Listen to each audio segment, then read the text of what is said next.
next topic natin ay uniform arithmetic gradient. So, in certain cases, economic analysis problems involve receipts or disbursement that increase or decrease by a uniform amount each period. For example, maintenance and repair expenses on a specific equipment or property may increase by a relatively constant amount each period. So this is known as a uniform arithmetic gradient. The cash flow diagram of uniform arithmetic gradient is given here. This is our present value of our G or the gradient. Ito yung mga bayarin na lumalaki o lumiliit at a constant amount. So, pagdating sa gradient, ang gradient ay palaging nag-uumpisa sa period 1 at ito ay nag-uumpisa sa 0. So, ito yung mga periods natin. 0, 1, 2, 3, 4, n-1, and n. So, yung gradient natin at period 1, 0 pa lang siya, wala pang increase or decrease. So, saka lang magsisimula na magkaroon ng gradient at second period. So, this is our second period, G, yung unang pagtaas ng amount. And then, third period, this is 2G. Since this is a uniform, this is G, next is 3G, ay 2G, and then 3G at period 4, and so on and so forth. For n-1, magkakaroon siya ng n-2G. Sa period n natin, n-1G, or ito yung magiging future amount of our gradient. So, in your solution, pwede mong kunin yung PG or FG. Depende sa problem. Or depende din sa focal point na gusto mong gamitin. So, solving for PG, present value of the gradient, it will be equal to G, our gradient amount, divided by our effective interest, multiplied by 1 plus I raised to n. N is the number of periods, minus 1 all over I minus n, multiplied by 1 all over 1 plus I raised to n. Sa FG naman, same din, wala lang tong 1 all over 1 plus I raised to n. So, G all over I, 1 plus I raised to n minus 1 all over I minus n. So, where G is the gradient amount, n is the number of periods, I is the interest rate, FG future gradient amount, PG present gradient amount. So, suppose that the maintenance expense on a certain machine is 1,000 pesos at the end of the first year and increasing at a constant, so constant rate of 500 each year for the next 4 years. So, this is the cash flow diagram of the gradient. So, una yung expense ng machine ay 1,000. So, as years goes by daw, nagkakaroon siya ng increasing constant rate equal to 500 pesos for the next 4 years. So, at year 1, so since ito yung expense muna ng machine natin na 1,000, wala pa siyang gradient dito. Magkakaroon lang siya ng gradient at the next period. So, may increase daw na 500. So, at period 2, naging 1,500, period 3, 2,000. Period 4, 2,500. So, kulang ako dito ng isa pang period kasi for the next 4 years, sabi niya, increase for the next 4 years. So, may 5 pa ako dito. So, eto yung 3,000 or 3K.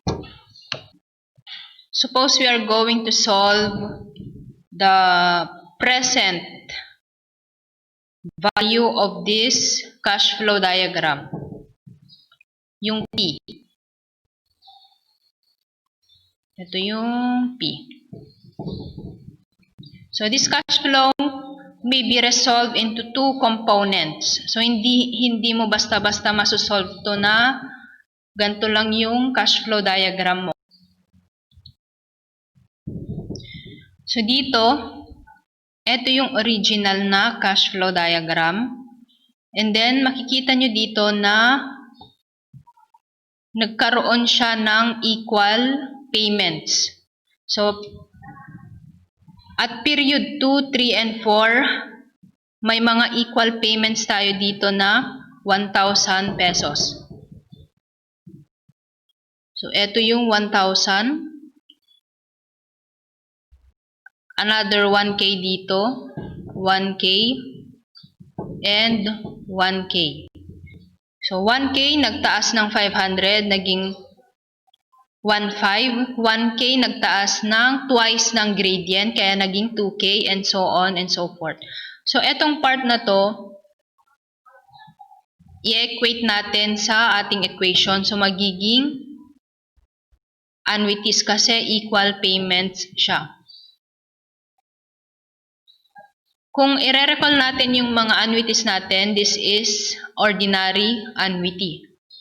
So, yung gradient naman dito, i-add natin since this is increasing. Our gradient from in period 1 is 0. So, saka lang siya nagkaroon ng gradient at period 2, G. At period 3 is 2G and period 5 is 4G. So, the sum of the present amount of the annuity plus the present amount of the gradient is equal to your present value. Okay, so this formula, P is equal to PA plus PG if the uniform gradient is increasing. Pag decreasing naman, minus to. Okay, so ang magiging equivalent annual payment now of this cash flow diagram will be, looks like this. So, ito na yung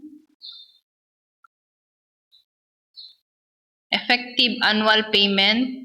So, this is 1, 2, 3, 4, and 5.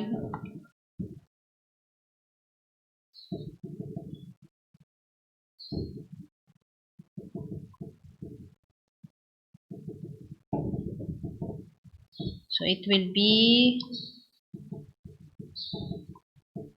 1, 2, 3, 4, and 5. A prime.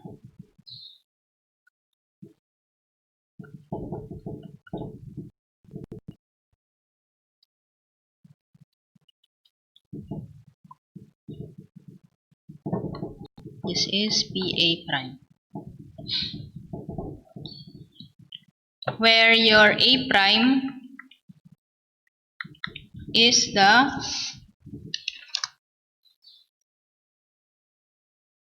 effective annual payment.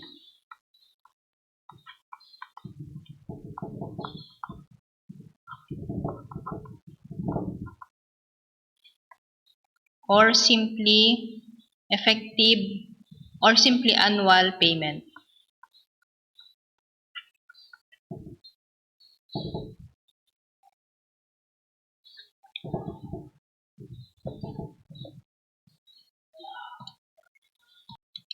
Example number 1. So, a loan was to be amortized by a group of 4 end-of-year payments forming an ascending arithmetic progression. The initial payment was to be 5,000 pesos and the difference between successive payments was to be 400 pesos. But the loan was renegotiated to provide the payment of equal rather than uniformly varying sums. If the interest rate of the loan was 15%, what was the annual payment? So, dito sa problem na to, we have a number of periods to be 4 at the end of each year. So, 4 end-of-year payments. And then, may initial payment tayo na 5,000 and the gradient is 400 pesos. Ang hinahanap sa problem na to is the effective annual payment. This is our cash flow diagram. Our P, the present worth. Ito yung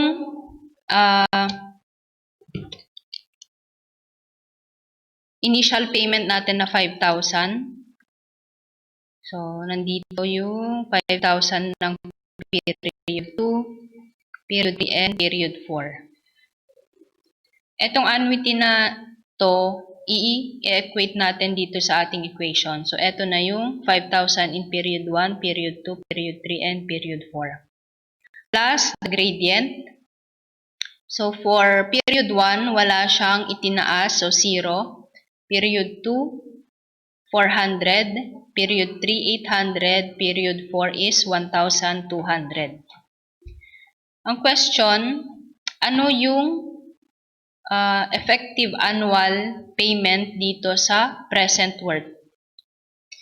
But before that, isolve muna natin yung value ng P. So, P is equal to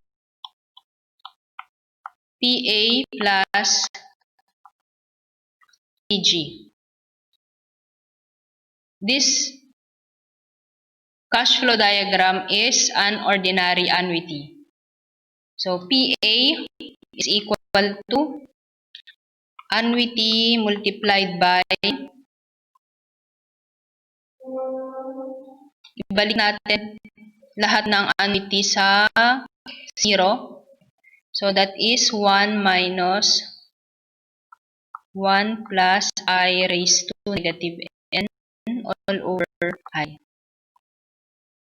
Plus the formula in our gradient, that is G all over I times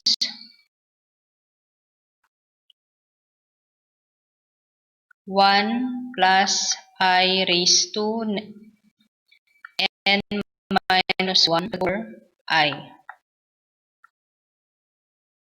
times 1 all over 1 plus I raised to n.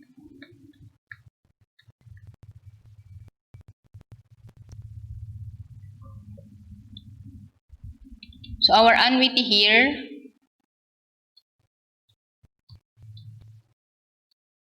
is equal to 5K.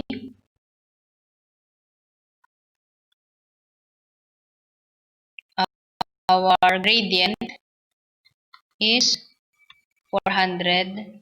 Interest is equal to 0.15. Our period is 4. N is equal to 4. So, solve natin yung P.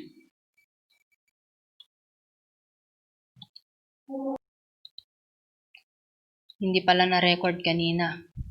Magsusulat ako.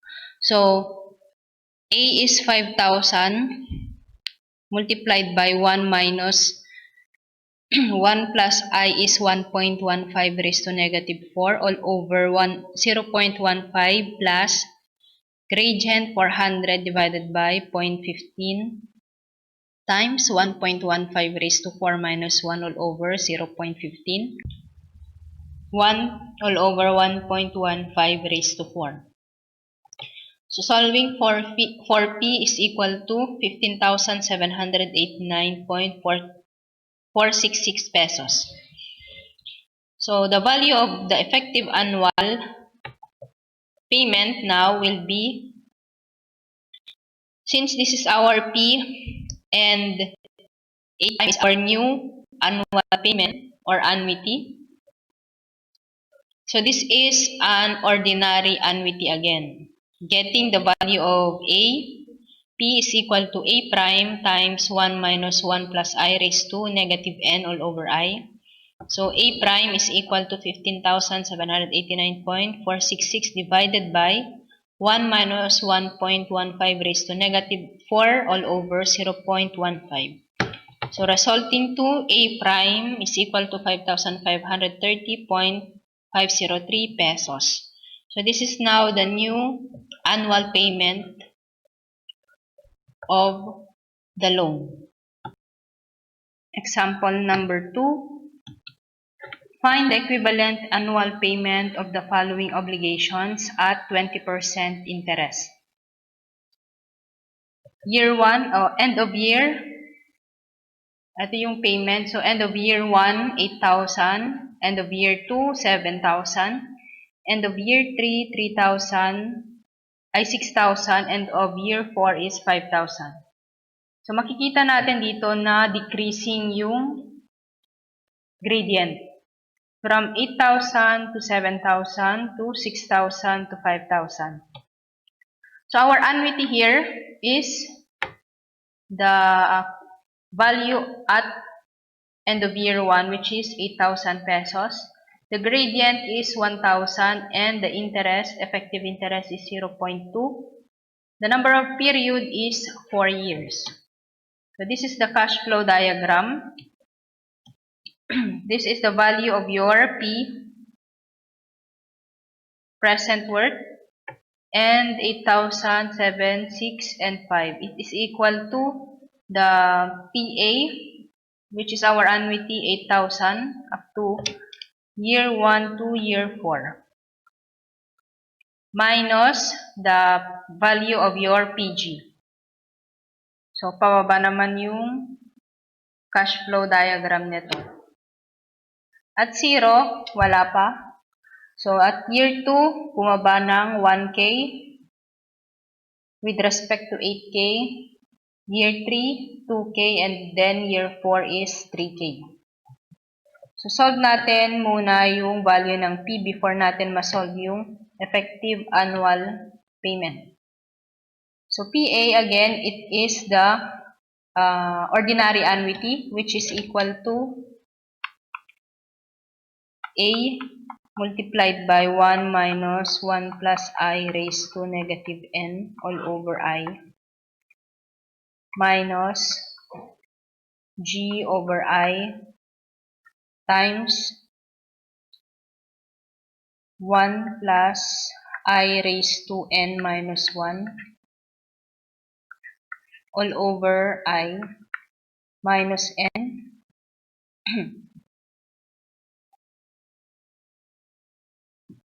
times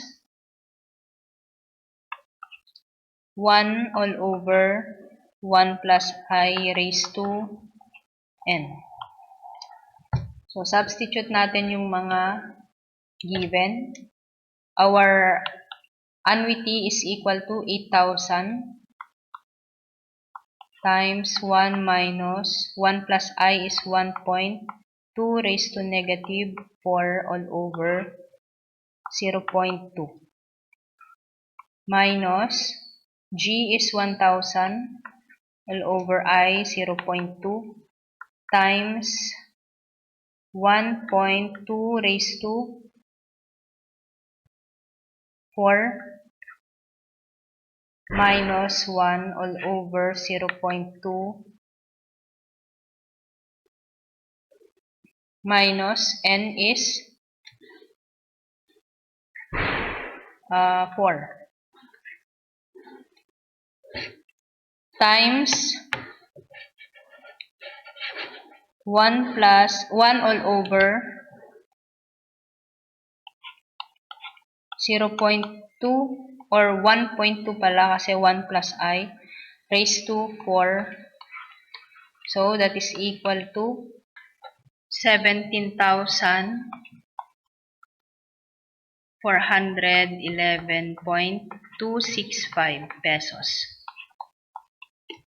Solving for the effective annual payment, A prime is equal to P all over 1 minus 1 plus I raised to negative N all over I. So, that is equal to 17,411.265 divided by 1 minus 1.2 raised to negative 4 all over 0.2. A prime is equal to 6,725.77 pesos. So, bumaba siya from